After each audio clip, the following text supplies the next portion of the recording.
And so what ends up happening today is James Harden kept away from the team, not allowed to practice until he was traded, and that lasted all of like an hour or two. He was just traded to the Brooklyn Nets. So as of now, it's James Harden, Kevin Durant, and Kyrie Irving. And Jarrett Allen, I think, is probably the biggest name. Went to Cleveland. I don't understand what Cleveland's collecting centers. Are they in Detroit going to play big ball? Is that the idea there? I don't understand that. Caris LeVert goes to Indy. Victor Oladipo is going to go to Houston. He goes to Houston, right? Is that right? All right. But the big thing is the Brooklyn Nets. And the NBA is all about drama. Can you get any better drama than this? One thing on James Harden, I hate the misuse of the word literally. Now, it should be pointed out that the good folks at Webster's that does the dictionary have actually added in what should mean figuratively to literally, because so many young people misuse literally when they should be saying figuratively, much like James Harden, who said, I literally have done everything. No, you haven't. You didn't come in the best shape. You weren't the best teammate. You didn't play all that hard. You wouldn't stay out of the strip clubs. You didn't fight for your coach or players who you wanted to have on the team outside of, Russell Westbrook, who you wanted instead of Chris Paul, and that trade made you worse. Like, you didn't literally or even figuratively or hypothetically do everything you could have. But so much of this is the wiring of stars. Right? If you remember, the reason he was traded to Houston to begin with was he wanted a bigger deal, and they didn't really trust him. He kept going out to the strip clubs when they were in the NBA Finals against the Lakers. Against the Miami Heat. They're playing in the NBA Finals against the Miami Heat, and James Harden was terrible, and he kept going out, and they asked him not to go out. He kept going out and played worse and worse and worse. That offseason, they end up dealing him. Fast forward now, years later, he's been a league MVP. He's a super, super talent. But the entitlement that he's been granted through reputation, because scoring points, he hadn't won anything, and no willingness to truly sacrifice anything in order to win. I mean, good luck with that if you're Steve Nash. You already have the Kyrie Irving problem. Now you got a James Harden problem. And these are good problems because you do have three guys that can just go and win you a game on their own, but can they really win you a game on their own? Two kind of non-defenders, one basketball, three massive egos, and not a ton of supporting cast. Good luck with that one. I will say Joe Harris is going to get a lot of open looks, though, right? Joe Harris, DeAndre Jordan, and three stars, all with a lot left in the tank. Rick Bucher joins us. You see him on FS1. He's covered the NBA for years. Bucher, your immediate reaction to the trade? I get why the Brooklyn Nets did it. I don't believe that it is going to solve their problems. I'm impressed that the Pacers and Kevin Pritchard slipped into the deal. And my hat is off to Rafael Stone as the GM of the Rockets. I think he got a mother load. I don't think they're any worse, and they've got plenty of draft picks in the future that put them in good stead. So I understand why everybody did what they did, but if you're asking me who I think is going to come out of this in the best shape, it would be the Houston Rockets and the Indiana Pacers ahead of the Brooklyn Nets. I tend to agree, although there is I said, don't buy the apple of all that talent. Okay, let's dig in first on the Kyrie Irving. So yeah. Is it what is the deal? Is it the coaching hire? Like, 3 games in, he doesn't like it. What's really going on there? No, there's a combination of things, and I've talked to some people that are close to Kyrie and his family, and they're frustrated because Kyrie has not been clear, even with them, about what is driving this. It started with a political protest, feelings about whether it's what happened with Jacob Blake or what happened at the Capitol, but wanting to make a statement of some kind. He simply has not learned how to communicate what he's thinking and why he's doing what he's doing when he does it. And then you have something like the birthday party and violating COVID protocol that only adds to the mix. So I have not gotten the impression that it's being driven by Steve Nash or the coaching staff.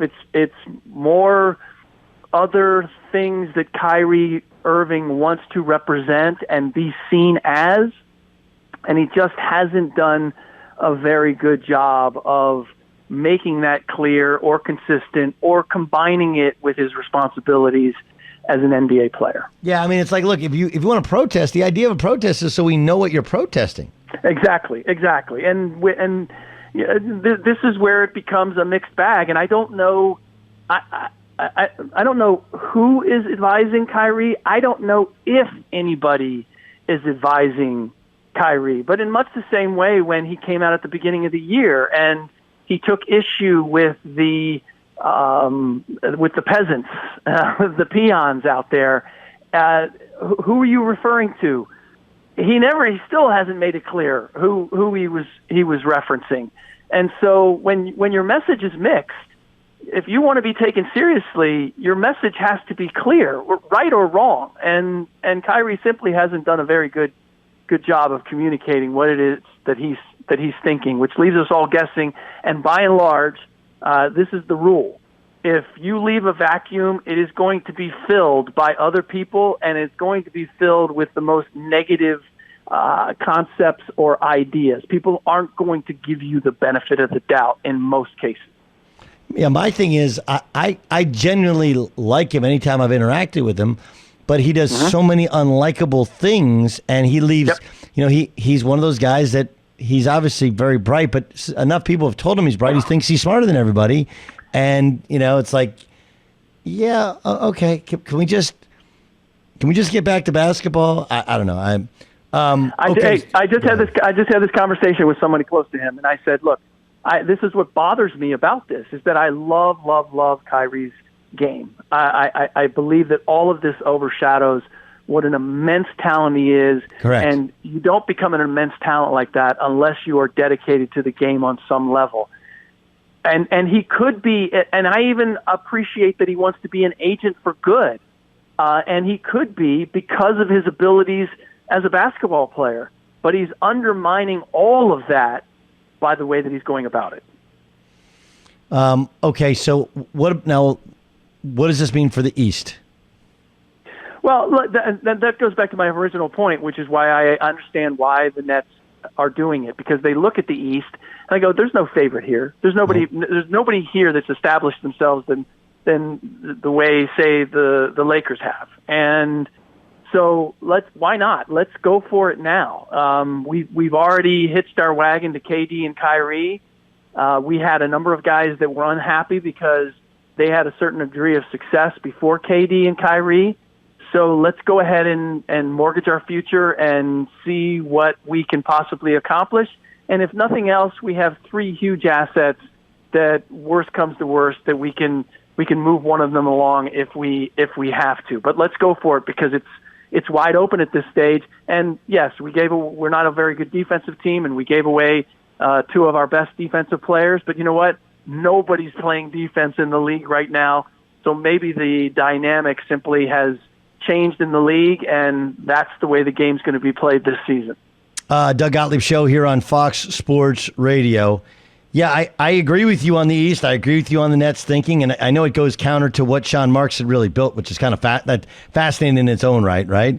Yeah. Is that one of the things that drew, frankly, Kyrie Irving there was the chemistry and how they all seemed to like playing together, and and they were, and now that chemistry seems to on some level be destroyed. I agree with you on the Pacers, by the way. I love the Caris LeVert, getting Caris LeVert for Victor Oladipo, who they weren't going to keep. And I'm not sure Caris LeVert's not a better player than Victor Oladipo right now.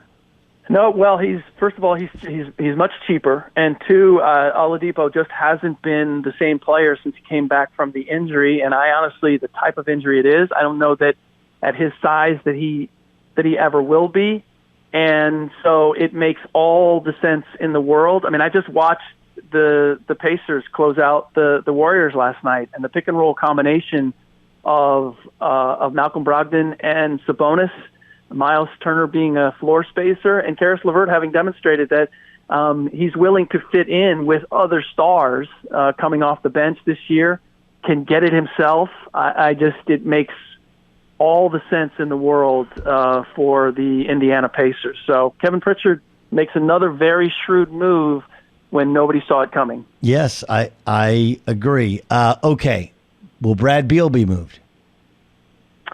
I have not heard anything to this point, but I can tell you that executives were saying to me, like, okay, so who's the next superstar to go? Because generally, this when you have one big move like this, it opens the floodgates. That said, one of the things that I think is slowing everything down is the fact that nobody is playing particularly well, and no one has been playing particularly poorly. There's in both conferences, as of last night, I think the difference between last place in the conference and first place was a total of 5 games in both conferences. So until somebody augurs in that was expected to do better, or somebody really just falls off and says we're falling off and we're going into rebuilding mode, everybody feels like we're kind of in it. Like, we don't need to make a move right now. So, does Philadelphia respond? Where do they go? Is Daryl Morey? How hot is Daryl Morey? As one executive said to me about the fact that that James Harden is off the table. That's the place that I would look if somebody was going to make a bonanza deal. Doug Gottlieb Show here on Fox Sports Radio. So we've talked about the Lakers. Obviously, they are impressive for the most part, but we also look. There hasn't been a lot of bad teams. What about the Clippers? Like, they were team chemistry dumpster fire in a way. Where are they now? I don't know that they solved all their problems. There's still a leadership question there, but they're better than where they were. I honestly, I think everybody looked at the changes that the Lakers and the Clippers made during the offseason, and I would make a case, having watched the pieces, that the Clippers had a better offseason. They raised the IQ of their team. The pieces fit better in terms of allowing Paul George, in particular, to be Paul George. I don't think it's any accident that he's shooting the best that he ever has in his career offensively. They still have some things to work out, but honestly, I don't know if they can beat the Lakers. But having watched this group together, particularly the switch from Montrezl Harrell to Serge Ibaka and Luke Kennard for Landry Shamet, I like those pieces better. I like the fit I think better. They're a smarter team. I think it's a better fit. Yeah. So those are the two best teams. Those are the two best teams in the NBA, right? We okay with that? With the Lakers and the Clippers? Yeah. Yeah. It's hard for me to point to another team at this point that I would put ahead of them, just because of their stars being two-way players. How many stars can you say that? How many teams can you say that about? That their two best players can impact the game at both ends of the floor. Yeah, now I would say the Nets' 3 best players are better than anybody else's. And their third best player is better than anybody else's third best player, but one of their best players offensively. But there's 2 ends of the court, right? And now now you're depending on DeAndre Jordan to be kind of your full-time rim protector, and you gotta hide Joe Harris, huh? Yeah, who you can then leave. I mean, there are some issues there. I mean, you can leave DeAndre Jordan and help out, and DeAndre Jordan can't space the floor, which then takes away certain things that Kyrie Irving and James Harden are going to be capable of doing. So the dynamic there is going to be challenging to figure out how you make the most, even at the offensive end, how you make the most of those 3 powerhouses. Yeah, no, the whole thing is just crazy interesting. I love it, don't you love it? I mean, I do love it, but that's the only thing anybody's talking about, because the games are awful. The games are awful, and now they're being postponed. And you got guys, George Hill complaining about stuff like, why can't I go? They can't make me stay in my hotel room. Like, yeah, actually they can, dude. They actually can. Yeah. Well, yeah, but I look at the additional protocol that the league is trying to put into place is just unrealistic. It's not. You can't. You're trying to create the bubble outside of the bubble. That's not going to happen. You need to find the flexibility and maintain the flexibility, knowing that you are going to have to reschedule games, that you are going to have teams that are going to have COVID outbreaks. That's just the reality of the world at large. So adapt to the circumstances, as opposed to thinking that if you force players to live inside this artificial bubble, that you are going to avoid contact.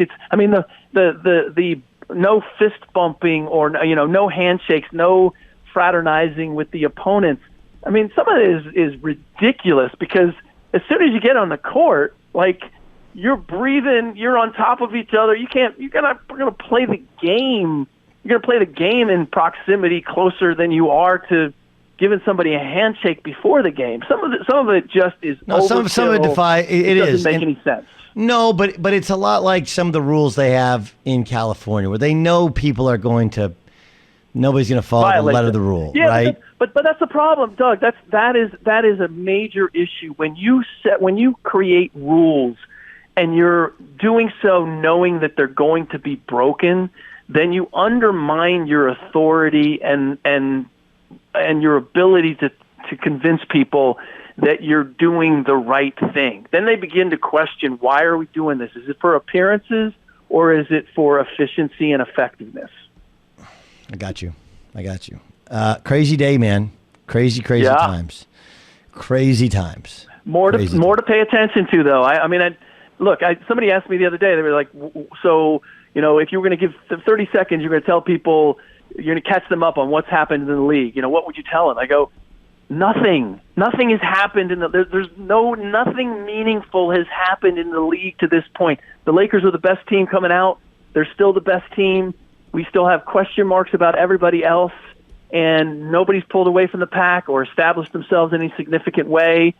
And now we at least have this beautiful, mysterious Brooklyn Nets experiment to pay attention to. I think it's going to blow up, but you know what? Even the experiments that blow up are fascinating to watch. Awesome stuff. Rick Bucher, Fox Sports 1. You check him out on all our shows. Bucher, appreciate you joining us. You got it, Doug. He is, in fact, the best. He is, in fact, Rick Bucher. Call it now, Ryan. What do you think, bud? Does it work? Does it not work in Brooklyn? I think it works. To what extent? I think they'll make it to at least the Eastern Conference Finals this year. Because I can easily be wrong on this. I am not convinced that Kyrie Irving plays another NBA game this year. There's a report here from Jason Dumas. He said he spoke to someone close to Kyrie Irving who said he's willing to sit out this entire season. For what? I don't know. But what's he willing? It's the. I don't. Somebody's got to tell me what for. Right? What, that's the big problem. Is what are you mad about, dude? We can't use your words. Use your words. As we tell kids all the time. Use your words.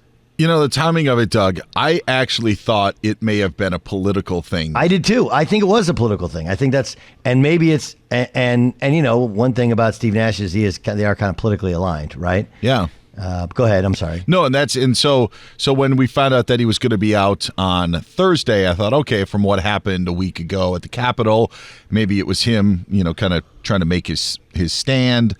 And then now this other stuff came out, but I don't understand non-statement statements. Yeah, I don't either. Right, that's the part that I struggle with. Like, if you're going to make a statement like, "Hey, I'm not going to play basketball right now because of what happened in the Capitol, and I just this is my way of doing it." Like, okay, that is a protest. That is a protest.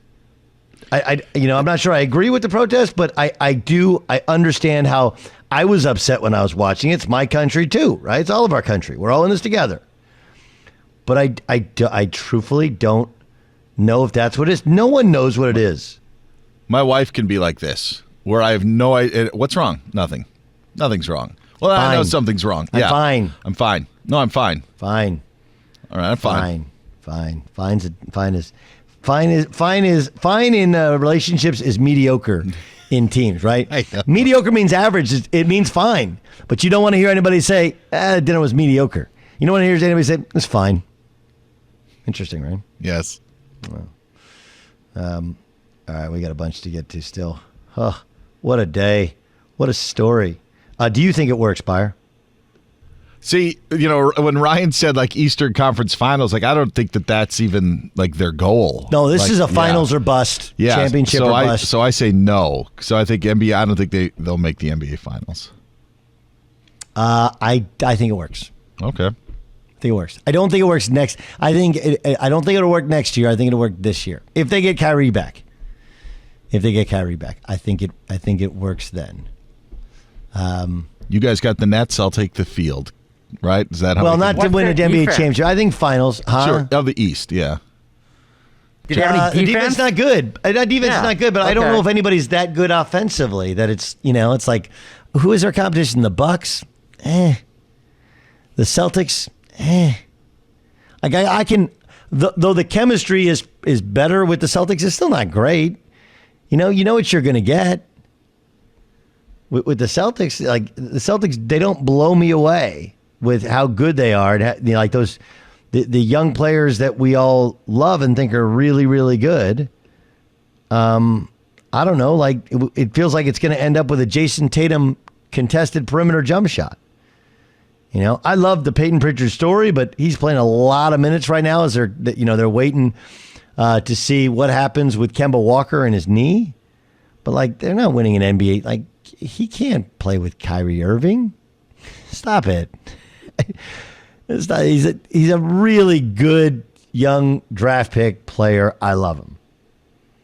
I mean, they have their issues. Marcus Smart is a tremendous defensive player and can't shoot. So, I mean, you tell me where they're going to get the offense to keep up with that team. And there is a certain extent, this is a little bit like the NFL, college football, where I do think that defense, and that's what the Lakers want. But the Lakers did not play the best teams, and the league is trending the way of offense. This is a great offensive lineup. I think it works. I think it's fun. I think there's some crazy stories. I don't know how they get Kyrie back in the fold. I think it's just crazy enough to work.